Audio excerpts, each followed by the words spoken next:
नमस्कार, मैं डॉक्टर अवधेश कुमार शर्मा, जो कि वर्तमान में हृदय रोग संस्थान कानपुर में प्रोफेसर ऑफ कार्डियोलॉजी के पद पर कार्यरत हूं। आज मैं आप सबसे एक बहुत ही महत्वपूर्ण कार्डियक बीमारी या दिल की बीमारी, जिसको कि हम हार्ट फेल्योर कहते हैं, उसके विषय में चर्चा करना चाहूंगा।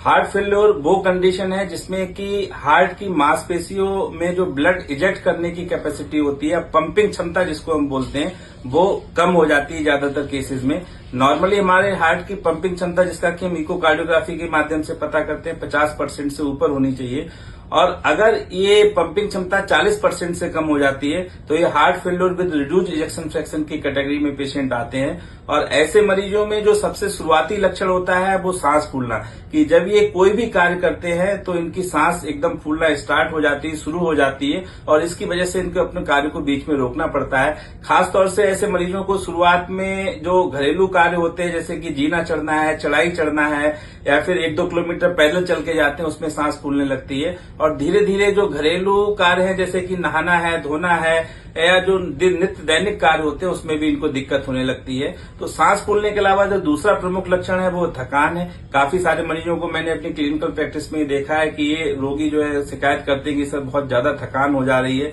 और हम इतना ज्यादा थक जाते हैं कि हम कोई कार्य करने में सक्षम नहीं है। तो ये भी हार्ट फेल्योर का एक लक्षण हो सकता है। और तीसरा जो महत्वपूर्ण लक्षण है वो है हाथ पैरों में सूजन का, कि अगर किसी व्यक्ति के हाथ पैर में अचानक सूजन आने लगे तो वो भी हार्ट फेल्योर का एक लक्षण होता है। तो अगर किसी रोगी को जो सांस फूलने की दिक्कत ज्यादा होने लगे, किसी कार्य पे हाथ पैर में सूजन आ रही है या बहुत अत्यधिक थकान हो रही है, और अगर आप साथ में ब्लड प्रेशर या अनकंट्रोल्ड शुगर के मरीज हैं या बहुत ज्यादा मोटापा है आपके लिए, तो आप जरूर अपने हार्ट स्पेशलिस्ट से मिलें, इकोकार्डियोग्राफी की जांच कराएं, क्योंकि आजकल जो है तकनीकी बहुत एडवांस हो गई है और बहुत अच्छी अच्छी दवाइयां हमारे पास उपलब्ध हैं, जिसके की माध्यम से रोगी के लक्षणों में और उसकी बीमारी को पूरी तरीके से कंट्रोल किया जा सकता है और आपके स्वास्थ्य में बहुत अच्छा सुधार किया जा सकता है, जिससे कि आप अपना लंबा जीवन जो है वो फुल ऑफ क्वालिटी लाइफ के साथ जी सके। धन्यवाद।